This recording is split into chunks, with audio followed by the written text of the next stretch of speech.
runtii maanta waxay ahayd maalin taariikhi ah kowda bishii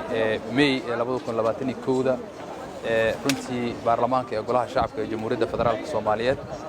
go'aanka masiiriga ay qaateen runtii wuxuu ahaa go'aan aad iyo aad u muhiimsan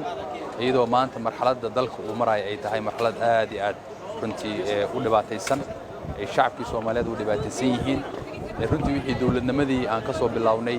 tan iyo carta 20kii sano hadda la yeelayay runtii ayaa waxay afku saartay in ay dhibaatoodo ay dib u noqoto iyo shaqooyinkii adkaa ee runtii la qabtay geedi socodka ahaa oo marba meel uu marxalad uu soo maray oo xaqiiqdii maanta qarku u fuulay inuu dib u laabto runtii waa arrin aad iyo aad aan ugu faraxsanahay runtii xaqiiqda aan soo dhaweynayo waxay ahayd doorasho dadban doorashadii number 30 oo la saxiixay 26dii oo baarlamaanka martay September xaqiiqdii in lagu laabto waxaa loo arkay maslaxad baarlamaankan wuxuu soo maray oo saxiixay arrimahan doorashada 3 sharci oo sharcigii doorashada oo qof cod ahaa suurtagali waayay iyo sharcigan oo 17 September oo heshiis siyaasadeed ee maamul goboleedyada iyo madaxweynaha ay gaareen oo ahaa iyo doorashadii oo jiheynta oo markii la qaateen dhibaato ay keentay runtii aad ugu faraxsanahay inuu madaxweynaha iyo Jamhuuriyadda Federaalka Soomaaliyeed iyo golaha shacabka dhamaantood iyo xildhibaanada ay garteen in qodobkan oo xasiloonida iyo nabadgelyada iyo loo arkay in la qaato runtii waxay tahay maalin taariikhi ah oo runtii guul ummadda Soomaaliyeed u soo hooyatay xaqiiqdii fursaddan waxaan ugu faa'iideysanayaa waxaan aad iyo aad ugu xunnahay in Soomaaliya marxaladdan ay gaarto runtii xaqiiqdii wajigii noocaana ay yeelato caasimadii quruxda badneed ee caasimadii ummadda Soomaaliyeed iyo ciidamadii waqtiga badan lagu bixiyay ciidamadii juhdiga lagu bixiyay oo walaalaha ahaa oo furunta hore ku jiray wada dagaalamayay oo cadawga la dagaalamayay maanta in ay laba dhinac ay noqdaan runtii waa nasiib daro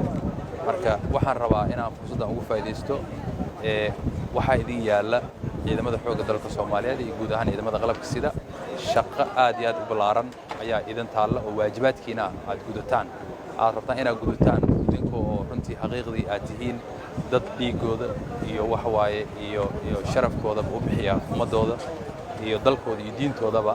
runtii waxaan rajaynayaa in dhibaatadii dhacday ay maanta meeshan ku ekaato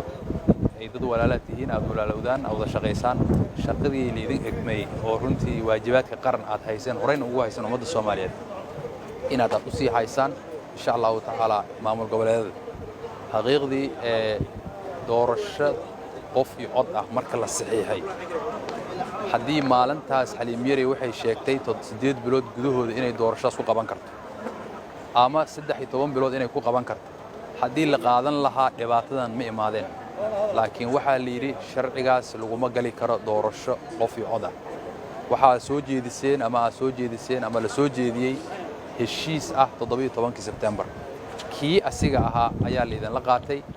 waad socodsiin weyseen muddadiisu wuxuu ka ekeed ama inuu bilowdo la rabay November ee sanadkii tagay 6 bilood ayaa waxaa la hagaajin waayay ama la suurtagelin waayay inuu sharcigaasi la dhaqan geliyo maantana waxaa la idin soo celiyay doorashadii dadbaneed oo idinka raali ka aheedeen aad diyaarsateen waxaan rajaynaynaa inaan mar labaad ku soo laabanin golaha shacabka ama mar labaad isfahan dareysan ka dhicin idinkoo u turaay ama u naxaaya dalkan iyo dadkan iyo diintiisa iyo meeshuu ka yimid inaad isku tanaasultaan tanaasul samaysaan qof kasta oo xildhibaana ama madaxweyne raadinaya ama mansab raadinaya nasiibkiisa inuu daysto